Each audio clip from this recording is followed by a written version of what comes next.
Ya, bismillahirrahmanirrahim. Assalamualaikum warahmatullahi wabarakatuh. Alhamdulillahirrabbilalamin.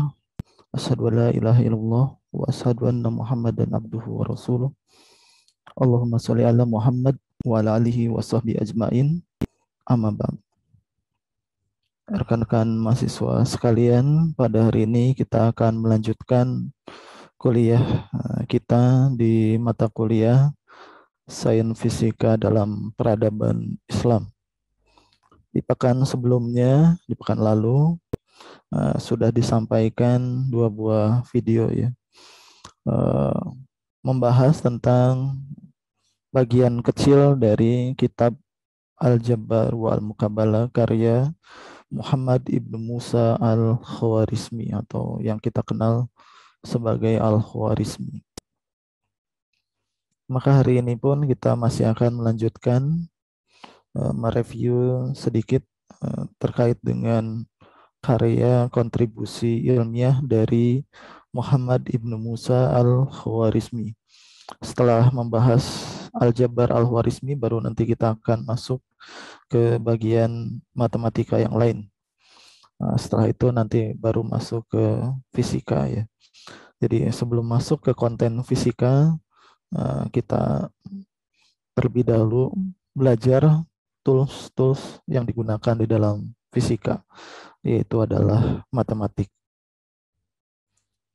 Jadi judul kuliah hari ini adalah kontribusi ilmiah Muhammad ibnu Musa al-Khwarizmi, yang beliau hidup tahun 780, wafatnya tahun 850 Masehi. Judulnya adalah Legasi dari Muhammad ibnu Musa al-Khwarizmi. Ini pernah disampaikan, mala yatimul wajib illa bihi fahuwa wajib. Jadi suatu kewajiban yang tidak sempurna pelaksanaannya kecuali dengan adanya suatu hal, maka mempelajari suatu hal tersebut hukumnya juga adalah kewajiban. Ini karya Al-Khwarizmi yang sudah kita terjemahkan. Kemudian secara eksplisit dalam mukaddimahnya, Muhammad ibnu Musa al-Khwarizmi menyampaikan latar belakang dari dicetuskannya prinsip-prinsip matematika aljabar, yaitu untuk memudahkan kaum muslimin dalam menjalankan syariat pembagian waris dan wasiat. Termasuk di dalamnya juga ada penerapan aljabar untuk geometri dan perniagaan. Jadi pada awalnya Al-Khwarizmi membuat konsep aljabar tujuannya adalah untuk menjalankan syariat Allah berupa wasiat dan waris. Nah, tapi di dalam perkembangannya ternyata ilmu aljabar ini pada akhirnya digunakan dalam berbagai bidang kehidupan ya sampai hari ini. Nah, ini adalah dasar syariatnya tentang wasiat dan waris ya. Surat An-Nisa ayat 11, 12, kemudian surat An-Nisa ayat 176. Nah, itu adalah dasar syariatnya. Jadi Al-Khwarizmi pada awalnya menemukan konsep aljabar atau menekuni bidang aljabar, mengembangkan bidang aljabar, tujuannya adalah untuk menjalankan syariat Allah Ta'ala. Kemudian pada akhirnya ilmu dari Al-Khwarizmi ini berkembang, digunakan dalam berbagai bidang kehidupan. Kemudian untuk mengetahui karya Al-Khwarizmi kita bisa melihatnya dalam kitab katalog namanya Kitab Al-Fihris karya Al-Nadim. Nama beliau adalah Muhammad ibnu Musa yang berasal dari Khawarizm atau sekarang Uzbekistan. Kemudian beliau bekerja pada salah satu bagian perpustakaan dari Bait Al-Hikmah milik dari Khalifah Al-Ma'mun. Al-Ma'mun ini adalah putra dari Khalifah Harun ar-Rasyid. Kemudian beliau merupakan salah satu ilmuwan di bidang astronomi yang karyanya sangat banyak sekali, ini disebutkan karya-karyanya beberapa. Kemudian begitu juga di dalam kitab Tarikh Al-Hukama karya Ibnu Al-Kifti, ini juga disebutkan tentang Al-Khwarizmi. Kemudian di dalam Tarikh Al-Hukama disebutkan bahwa Al-Khwarizmi juga menyusun kitab di bidang aritmatika, yaitu kitab Al-Hisab Al-Hin atau kitab Al-Jam wa Tafriq Bihisab Al-Hin. Kemudian kitab yang paling populer yang ditulis oleh Al-Khwarizmi adalah kitab Al-Jabbar wa Al-Muqabbalah. Kemudian di dalam website ISMI, Islamic Scientific Manuscript Initiative, ini di Berlin ya, di Jerman. Ini kita bisa mengakses karya-karya dari Muhammad ibn Musa al-Khwarizmi. Tentu yang pertama adalah karya Al-Jabbar, kemudian karya aritmatikanya yang hanya tersisa dalam tulisan berbahasa Latin ya. Kemudian kitab-kitab terkait dengan astronomi ini masih ada di Berlin dan di Istanbul ya, Turki. Ini karya-karya di bidang astronominya banyak sekali. Dan hari ini pun masih ada ya. Kemudian ini ikhtisar ringkasan karya-karya yang terkenal dari Al-Khwarizmi adalah yang pertama kitab aritmatika. Ini membahas tentang operasi aritmatika. Jadi kita hari ini bisa berhitung, mengenal penjumlahan, pengurangan, pembagian, perpangkatan. Nah, ini adalah karya dari Al-Khwarizmi melalui kitabnya, yaitu kitab Al-Jam wa Tafriq Bihisab Al-Hin.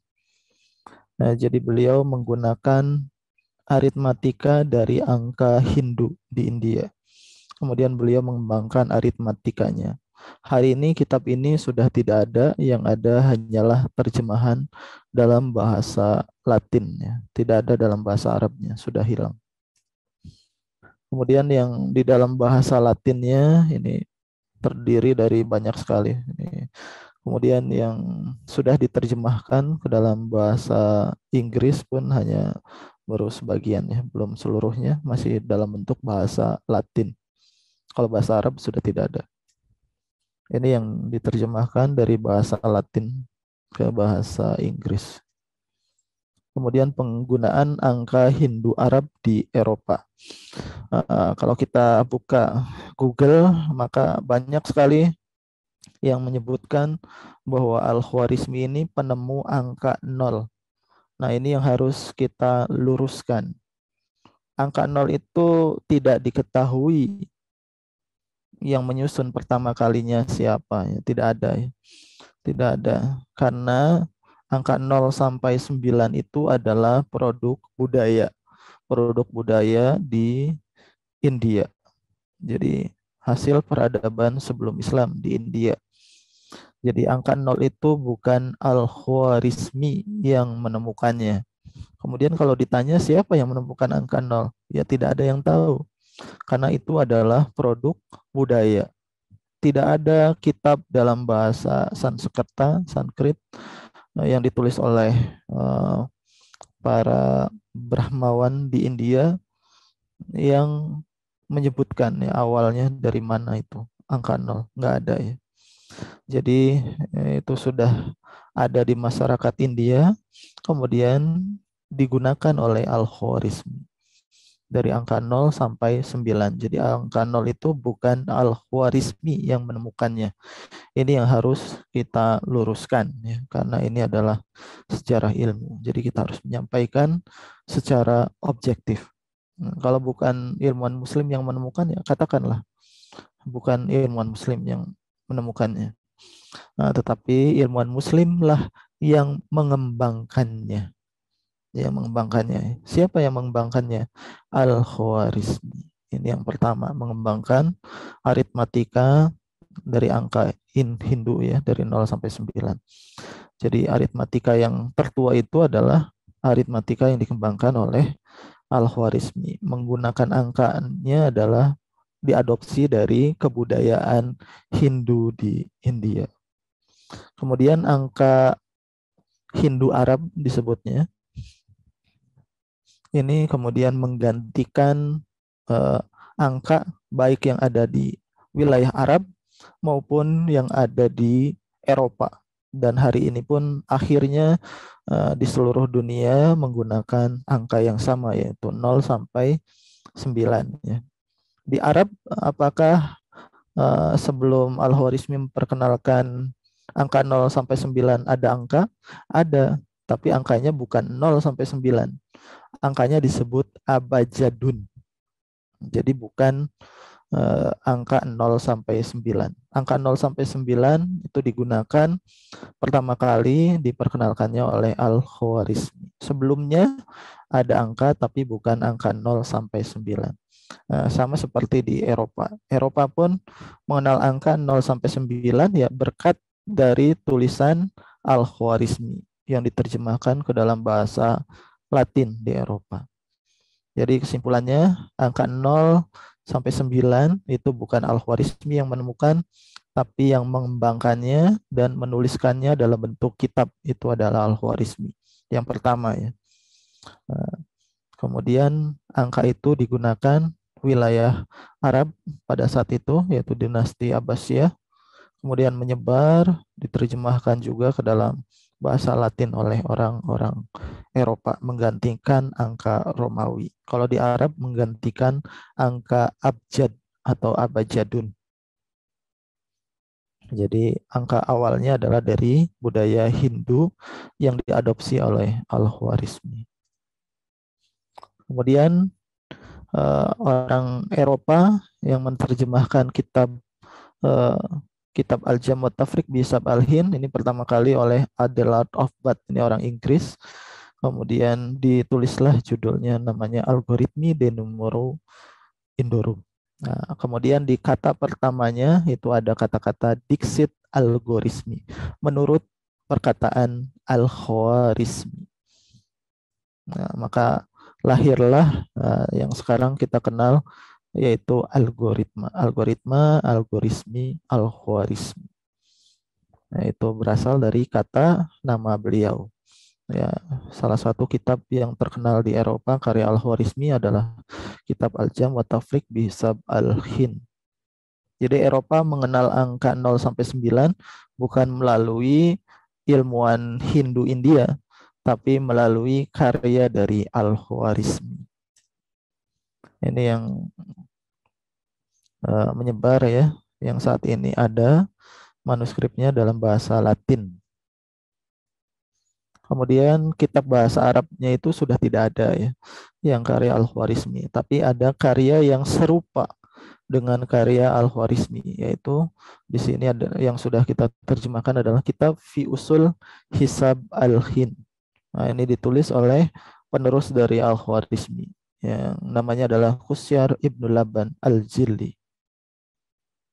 Ini hidupnya 100 tahunan setelah Al-Khwarizmi ya.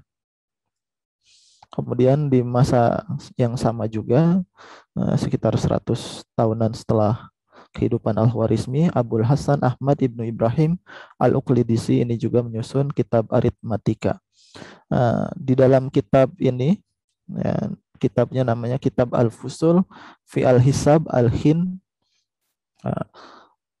Abul Hasan Ahmad Ibnu Ibrahim Al-Uqlidisi ini memperkenalkan bilangan desimal atau yang kita kenal hari ini ya dengan sebutan koma ya atau bilangan desimal.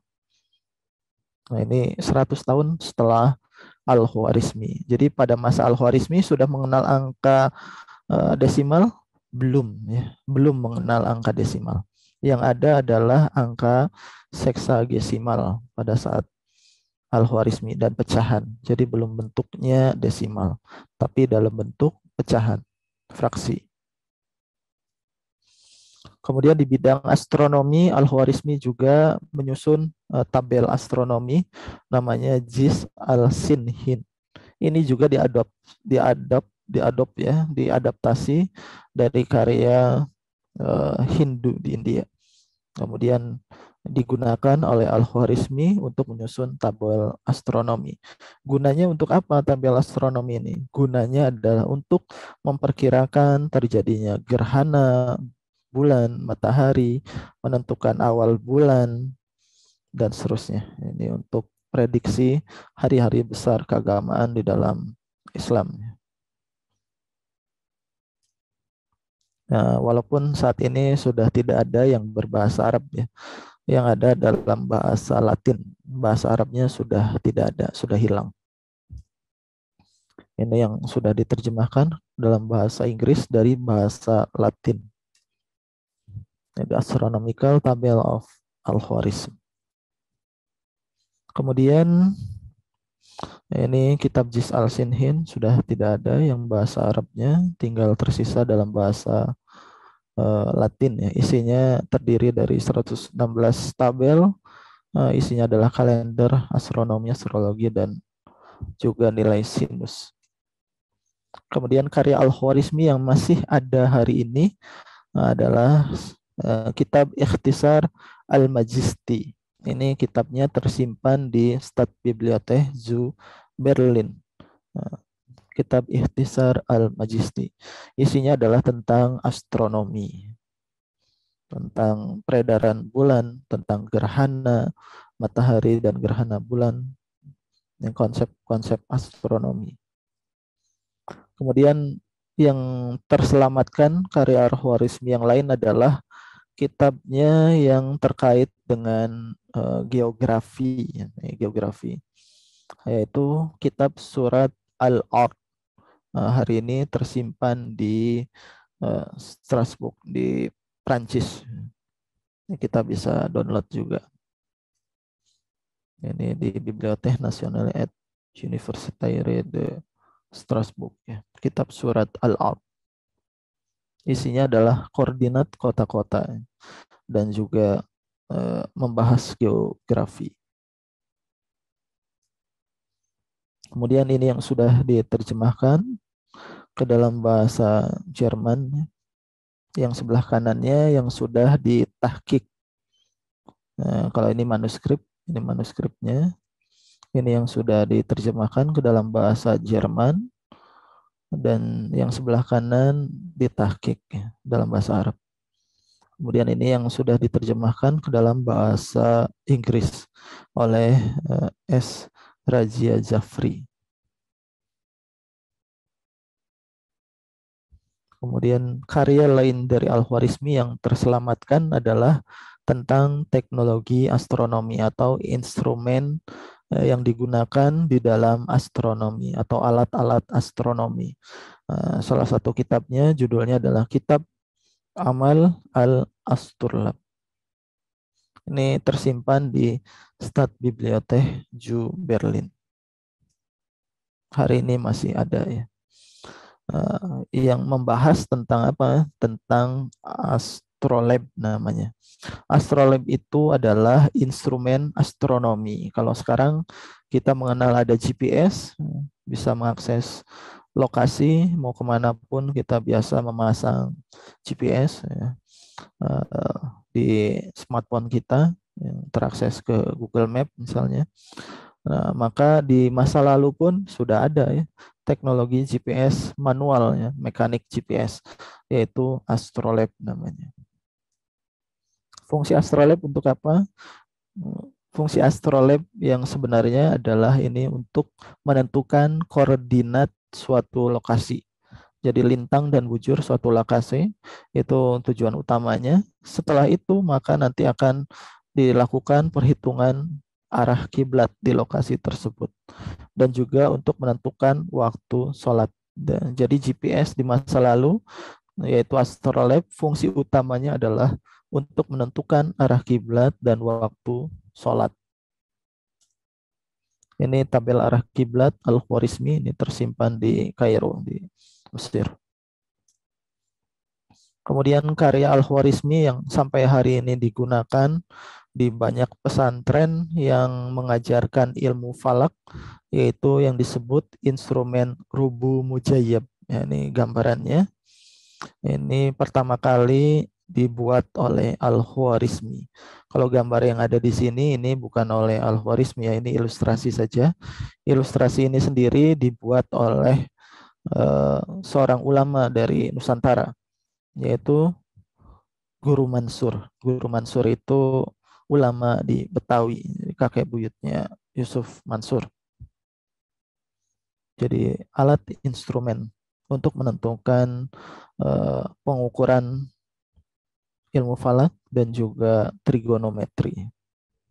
Namanya rubu mujayyab. Jadi fungsinya adalah dua. Yang pertama adalah sebagai pengukur fungsi-fungsi trigonometri seperti sinus, kosinus, tangen, kotangen, sekan, kosekan. Itu bisa kita gunakan rubu rubu mujayyab. Jadi zaman dulu belum ada kalkulator saintifik, tapi orang dulu bisa menghitung fungsi sinus, kosinus, tangen, kotangen, sekan, kosekan itu menggunakan apa? Ya, menggunakannya namanya adalah rubu mujayyab. Nah, yang mendesain pertama kali rubu mujayyab ini adalah Al-Khwarizmi. Kemudian dilanjutkan oleh para ulama penerusnya ya, termasuk ulama-ulama di Indonesia, Nusantara. Ini Al-Khwarizmi on the Jews Calendar. Risalah fi Ihtikhraj Tarikh al-Yahud. Jadi Al-Khwarizmi mengadaptasi kalender Yahudi. Ya. Jadi mempelajari kalender baik dari Yahudi, baik dari India, kemudian digunakan ya, untuk menyusun kalender. Ini manuskripnya hari ini tersimpan di Patna di India. Ini karya Al-Khwarizmi yang membahas tentang kalender dari Yahudi. Ini adalah sebuah kaidahnya diambil dari hadis Nabi Shallallahu Alaihi Wasallam dari Abdul Aziz bin Abi Rawab dari Abdullah bin Ubaid bin Umair, ia berkata, dulu dikatakan ilmu itu suatu yang hilang dari seorang mukmin. Ia keluar mencarinya, dan jika ia mendapatkan suatu darinya, maka ia mengambilnya. Jadi ilmu itu atau hikmah itu adalah suatu yang hilang dari seorang mukmin. Setiap kali ia mendapatkan suatu darinya, maka ia mengambilnya. Kemudian ia mencari lagi yang lainnya. Artinya adalah mencari ilmu itu ya kita kemanapun.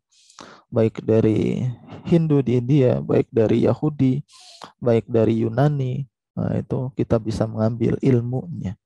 Ilmu yang bisa bermanfaat untuk kebutuhan umat Islam. Nah, maka Al-Khwarizmi juga tidak segan-segan untuk mencari ilmu dari berbagai peradaban sebelum Islam yang dibutuhkan oleh umat Islam pada saat itu. Ini adalah kitab yang paling terkenal dari Al-Khwarizmi, yaitu kitab Al-Jabbar wal Muqabalah. Hari ini tersimpan di Bodleian Oxford University. Ini di MS Huntington dengan kode 214.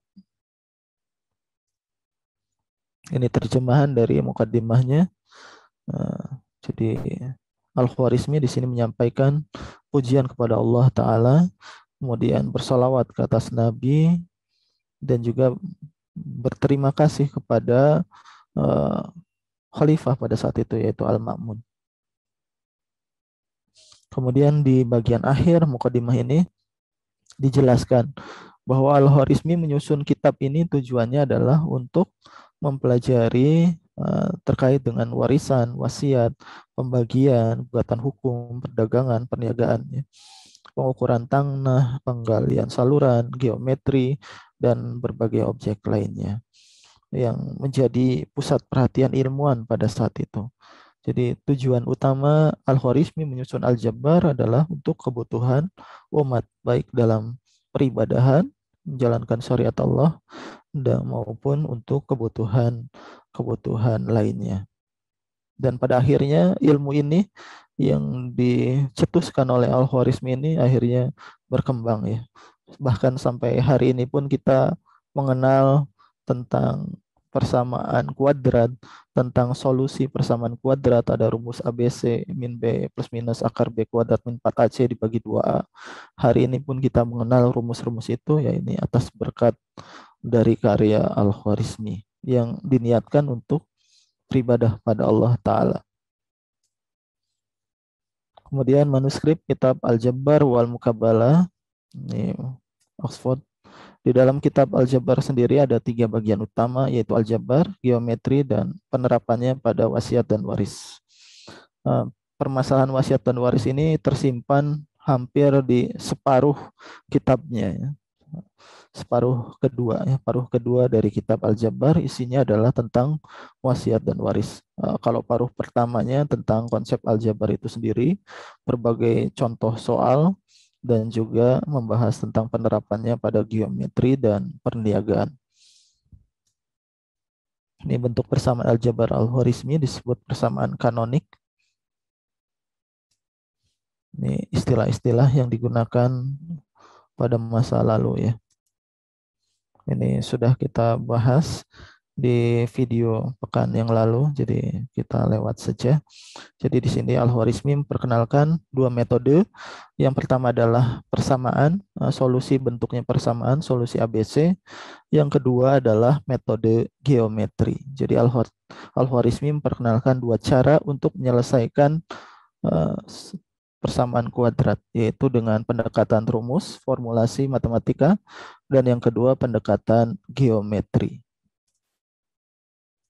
Ini dengan berbagai contoh soalnya. Nanti untuk contoh soalnya akan ada video, nanti akan disampaikan setelah kuliah hari ini, ya. Kemudian di bagian tengah kedua dari kitab Al-Jabbar wal Mukabalah membahas tentang geometri. Ini pun sudah kita analisis isinya. Yang pertama membahas tentang, ya, ini berbagai formulasi untuk menentukan nilai pi lingkaran, ya. Nilai pi-nya ini Al-Khwarizmi menyusun 3 cara untuk menentukan nilai pi. Kemudian ada mendefinisikan tentang tali busur, panah busur, diameter lingkaran, luas juring dan tempereng suatu lingkaran. Kemudian Al-Khwarizmi juga memperkenalkan tentang bangun datar maupun bangun ruang. Kemudian bagian ketiga membahas tentang relasi antara segitiga dengan segi empat. Yang bagian keempatnya ini membahas tentang menentukan luas segi empat di dalam bidang persegi, bidang persegi panjang, belah ketupat, dan seterusnya. Bagian kelimanya ini bahas tentang luas, yang tentang definisi segitiga, ya, sudut lancip, sudut tumpul, siku-siku. Bagian keenamnya membahas tentang luas lingkaran. Tujuhnya membahas tentang limas yang terpotong atau disebutnya piramida yang terpotong. Kemudian bagian kedelapan bahas segitiga, ya. Ini yang menentukan nilai pi dan persamaan luas lingkaran. Bahas tentang luas juring dan tembereng. Kemudian bahas tentang bentuk-bentuk segi empat, bentuk-bentuk segitiga berserta dengan luasnya, ya, perhitungan luasnya. Kemudian lingkaran lagi. Ini bahas tentang limas yang terpotong. Kemudian persegi di dalam segitiga ini sudah kita bahas di video kan yang lalu. Itu yang materi geometri. Kemudian transmisi kitab Al-Jabbar wal Mukabalah. Hari ini kitab Al-Jabbar secara lengkap ini tersimpan hanya 1, ya, yang paling lengkap, yaitu ada di Museum Bodleian, Oxford University. Kemudian yang lain-lainnya itu tidak lengkap. Di Berlin ada tapi tidak lengkap. Di Madinah juga ada tapi tidak lengkap juga. Kemudian yang hanya membahas tentang Al-Jabbar saja, yaitu yang terjemah bahasa Latin, ini ditulis tahun 1145 dan ini oleh Robert Chester dan Gerard Cremona.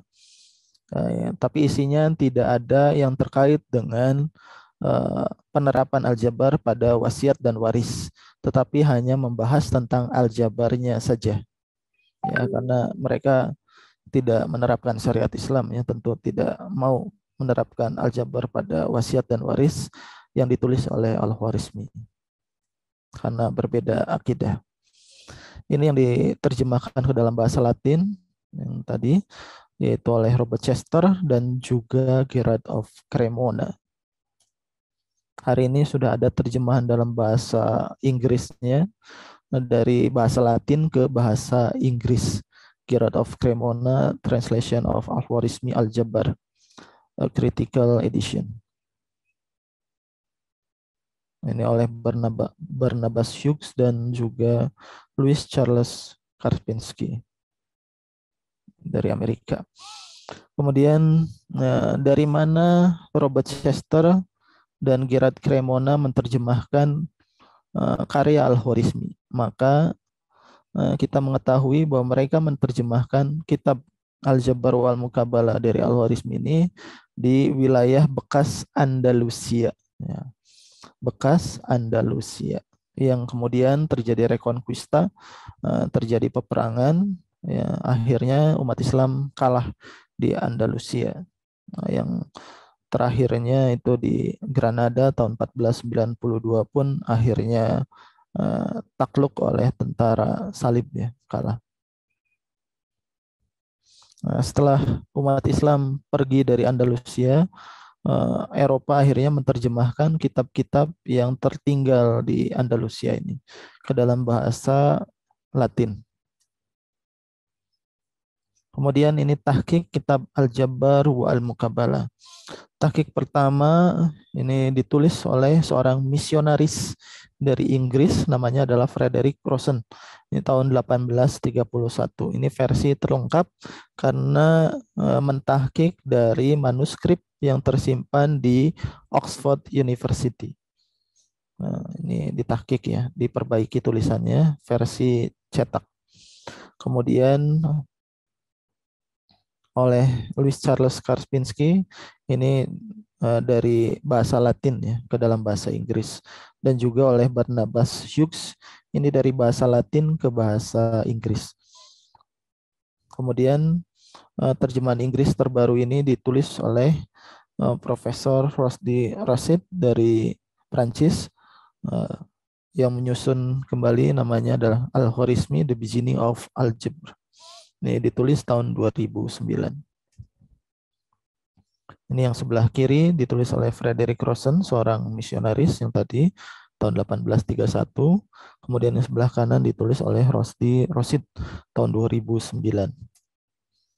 Kemudian di dunia Islam sendiri yang pertama kali menerjemahkan dari Mesir adalah Ali Mustafa Musrafa, seorang fisikawan nuklir bidangnya dari Mesir. Ini yang mentahqiq kitab Al-Jabbar dari Oxford ke dalam bahasa Arab yang modern, ya, dicetak. Kemudian kalau Rusdi Rashid versi yang lebih baru lagi. Kemudian yang paling tua yang mentahqiq atau mensyarah kitab Al-Jabbar adalah Muhammad Ibnu Ahmad Al-Khuzai. Ini ditulis tahun 1211. Hari ini karya tahqiqnya atau karya syarahnya ini tersimpan di British Library di London.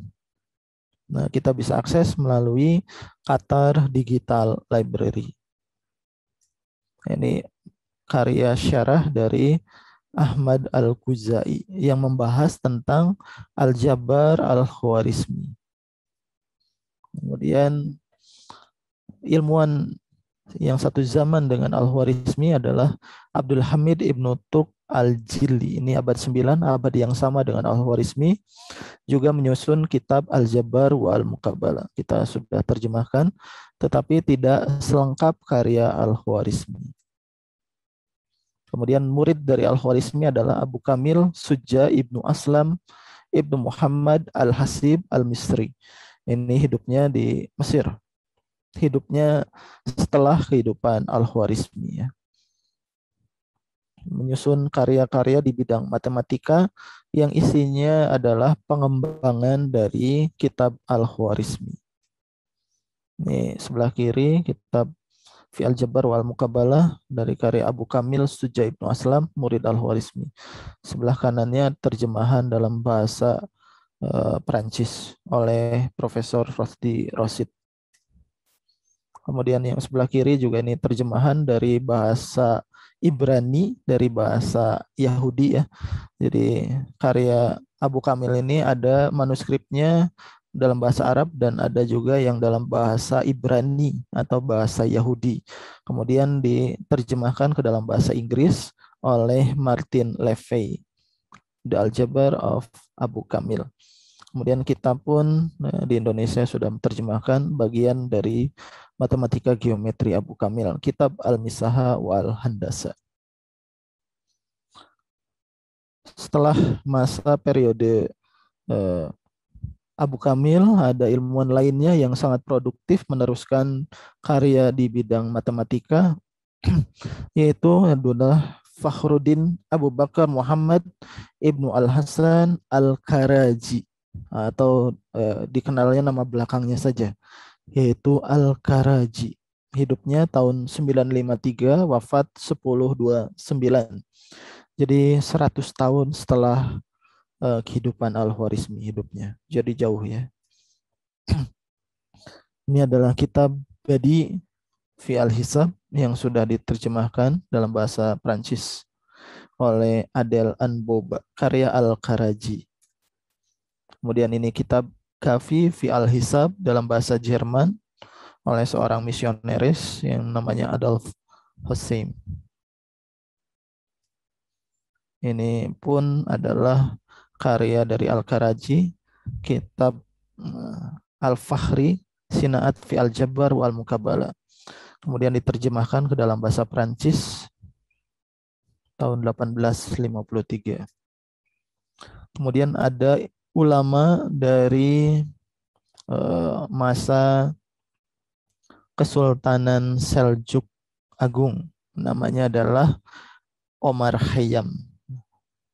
Qiyad Al-Din Abul Fat Umar Ibnu Ibrahim Al-Khayyami Al-Nisapur, atau orang menyebutnya Omar Khayyam. Karya Omar Khayyam ini banyak di bidang matematika dan astronomi, dan beliau merupakan direktur observatorium di Isfahan pada masa Kesultanan Seljuk Agung. Ya, Seljuk Agung ya, ini hidupnya. Dinasti Seljuk. Ini yang sudah diterjemahkan ke dalam bahasa Prancis tahun 1851. Kemudian ada Al-Samawal Ibnu Yahya Al-Maghribi dari Maghrib. Maghrib itu di Afrika Utara. Nah, beliau ini adalah seorang ahli matematika yang awalnya adalah seorang Yahudi yang masuk Islam ya. Al-Samawal, orang Yahudi masuk Islam, dia menekuni bidang matematika. Yang karya terkenalnya adalah koefisien binomial, yang hari ini kita mengenalnya sebagai binomial Newton. Padahal yang menemukan adalah Al-Samawal. Ini binomial. Kemudian di Afrika Utara juga ada Abu Muhammad Abdullah Ibnu Muhammad Ibnu Al-Hajjad Ibnu Al-Yasamin Al-Isbili, atau orang menyebutnya Ibnu Al-Yasamin. Orang Arab terdahulu itu suka bersyair, maka Ibnu Yasamin ini menggunakan media syair untuk mengajarkan aljabar pada murid-muridnya. Jadi menyusun kitab Al-Urjuza. Urjuza itu syair ya. Syair tentang aljabar wal mukabala. Ini sudah kita terjemahkan. Kemudian ada Ibnu Al-Banna Al-Marakusi. Ini juga menyusun banyak sekali karya-karya di bidang matematika. Ibnu Al-Banna ini karya utamanya adalah di bidang kombinatorika kalau di matematik. Kemudian menyusun juga karya di bidang geometri, astronomi. Ini karya yang sudah diterjemahkan, kitab Al-Talqis fi Amal Al-Hisab, yang sudah diterjemahkan dalam bahasa Prancis juga tahun 1865. Jadi banyak sekali karya ulama ilmuwan Islam terdahulu yang diterjemahkan baik dalam bahasa Latin, bahasa Prancis, bahasa Jerman ya, oleh para misionaris. Jarang sekali yang diterjemahkan ke dalam bahasa Indonesia ya, tidak ada justru.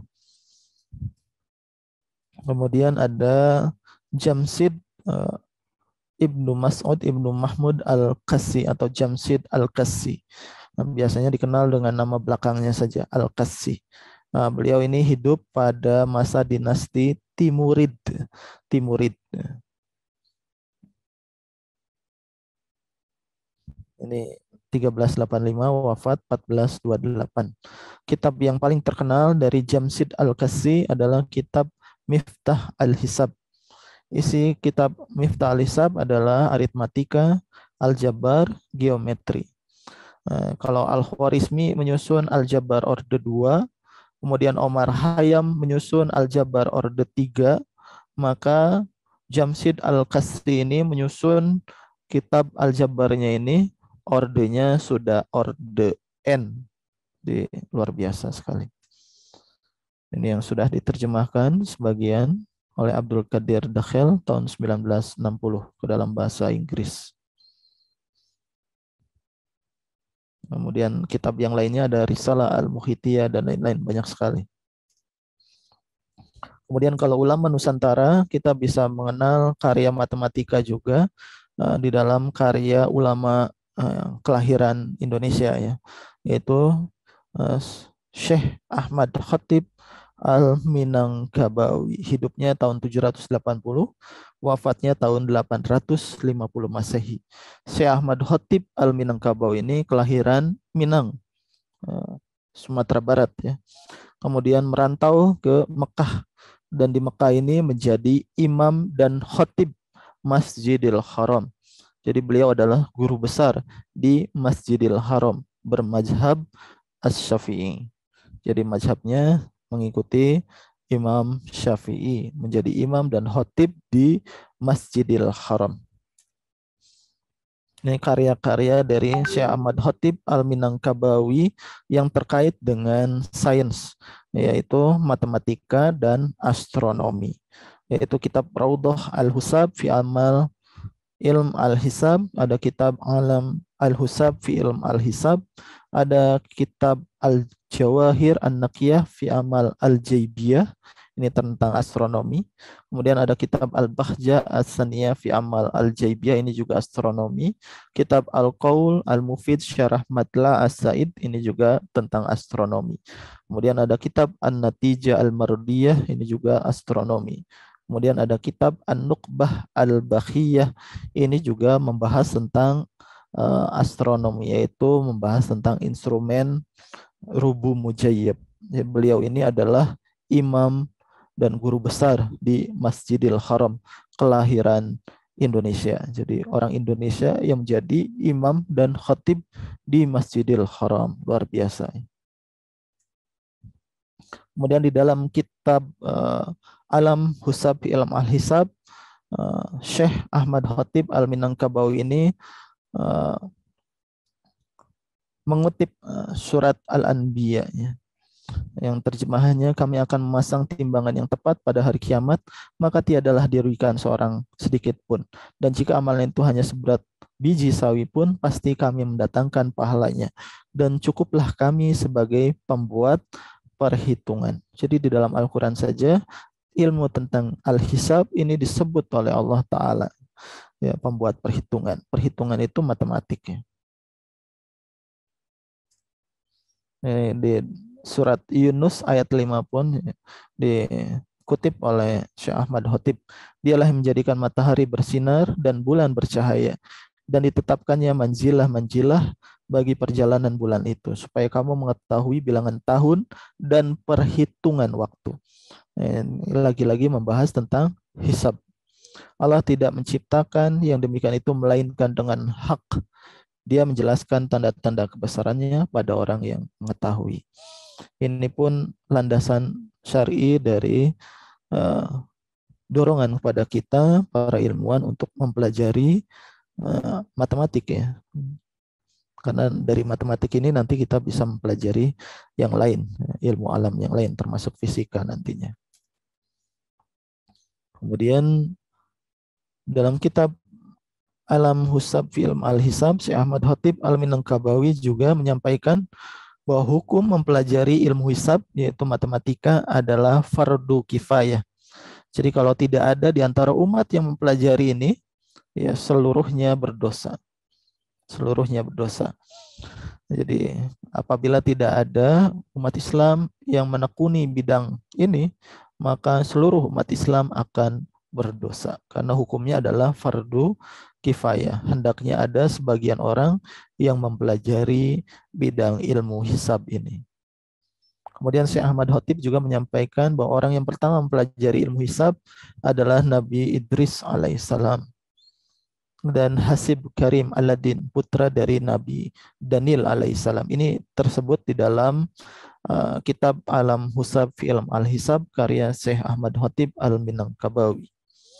Selain itu, mereka juga menguasai ilmu falak, ilmu hay'ah, astronomi ya, ilmu handasah, geometri, dan ilmu tib. Tib itu kedokteran. Jadi Nabi Idris itu menguasai ilmu astronomi, matematika, dan kedokteran. Luar biasa. Kemudian Syekh Ahmad Khatib juga menyebutkan perkataan Imam Syafi'i radhiyallahu ta'ala anhu. Barang siapa yang mengetahui ilmu hisab, maka niscaya panjanglah akalnya. Ini dikutip dari perkataan Imam Asy-Syafi'i. Bermula ilmu hisab ini satu rukun daripada rukun-rukun agama. Karena dengan ilmu ini diketahui arah kiblat dan waktu sembahyang dan puasa dan bilangan bulan dan jam siang dan malam. Dan kebanyakan ilmu syariat masuk di dalamnya perkara tentang hisab atau matematiknya. Sehingga sesuai kaidah yang di awal tadi, jika suatu kewajiban tidak bisa dilaksanakan tanpa suatu hal, maka mempelajari suatu hal tersebut pun menjadi wajib ya. Karya matematika Syekh Ahmad Khatib Al-Minangkabawi ada dua ya, kitab Raudhu Al-Husab dan kitab Alam Al-Husab. Isinya adalah tentang aritmatika, kombinatorika, aljabar, geometri, dan berbagai penerapan matematika dalam perniagaan, waris, dan astronomi ilmu falak. Dari sini kita bisa menangkap ya bahwa ulama terdahulu mereka selain menekuni fakih dalam agama, mereka juga mempelajari sains yang mendukung untuk kebutuhan umat pada saat itu. Ya, termasuk Syekh Ahmad Khatib Al-Minangkabawi ini manuskripnya kitab Alam Al-Husab fi Ilm Al-Hisab yang sudah kita terjemahkan ke dalam bahasa Indonesia. Siapakah Syekh Ahmad Khatib Al-Minangkabawi? Diketahui bahwa Syekh Ahmad Khatib ini adalah seorang guru besar di Masjidil Haram. Di antara murid-muridnya adalah ada Syekh Bakir Al-Jogjawi, ada Syekh Abdul Karim bin Amrullah, ini ayah dari Buya Hamka. Jadi ayah Buya Hamka ini murid dari Syekh Ahmad Khatib. Kemudian ada Syekh Sulaiman Ar-Rasuli, ini pendiri PERTI, Persatuan Tarbiyah Indonesia di Sumatera. Kemudian Kiai Ahmad Dahlan, pendiri Muhammadiyah, itu pun adalah murid dari Syekh Ahmad Khatib. Begitu juga Kiai Muhammad Hasim Asy'ari, pendiri Nahdlatul Ulama, ini pun murid dari Syekh Ahmad Khatib. Kalau di Jawa Barat ada Syekh Abdul Halim Majalengka, pendiri Persatuan Umat Islam PUI, itu pun adalah murid dari Syekh Ahmad Khatib Al-Minangkabawi, dan banyak tokoh-tokoh ulama lainnya seperti Agus Salim, Kiai Mas Mansur, dan lain-lain itu yang merupakan murid dari Syekh Ahmad Khatib Al-Minangkabawi.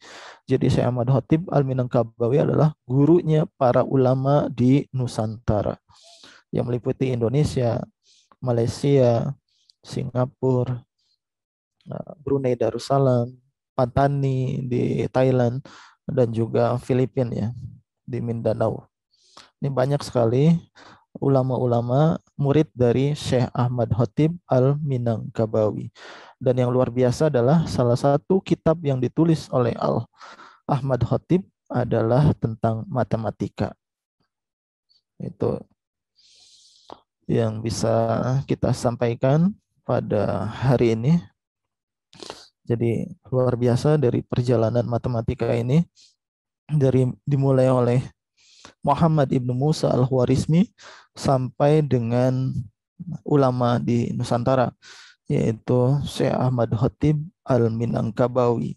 Dari Syekh Ahmad Khatib Al-Minangkabawi ini lahirlah para ulama-ulama di Indonesia yang mendirikan Nahdlatul Ulama, yang mendirikan Muhammadiyah, yang mendirikan PERTI, yang mendirikan PUI, dan berbagai ormas-ormas Islam yang lainnya. Jadi yang perlu kita ketahui di sini adalah ulama terdahulu selain mereka fakih dalam agama, mereka juga mempelajari sains. Mereka mendalami ilmu hisab matematika yang kemudian banyak digunakan dalam kehidupan masyarakat pada saat itu. Nah, kemudian untuk teknisnya tentang kitab Al-Jabar wal Muqabalah nanti ada video lagi yang di-share untuk dipelajari insya Allah. Kita akhiri dengan hamdalah. Alhamdulillahirrabbilalamin. Istighfar, astagfirullahaladzim, dan doa penutup majelis. Subhanallah bihamdika, asyhadu an la ilaha illa anta, astaghfiruka wa atubu ilaik. Assalamualaikum warahmatullahi wabarakatuh.